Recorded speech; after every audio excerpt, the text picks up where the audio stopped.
As I said, it was a large report. Thousands and thousands of pages were there.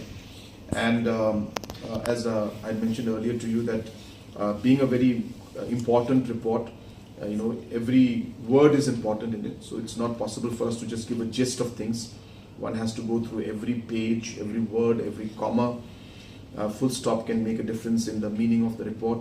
So therefore, we had to go through it in a lot of detail, and CS had to spend a lot of time. It's a very, very lengthy report, and we will show it to you. I don't know whether we'll be able to bring it in the fitness room or not, but it's massive. So therefore, they had to be given the time. It would be incorrect for us to push them, because then, as I said, if they missed out something, then it would have huge ramifications.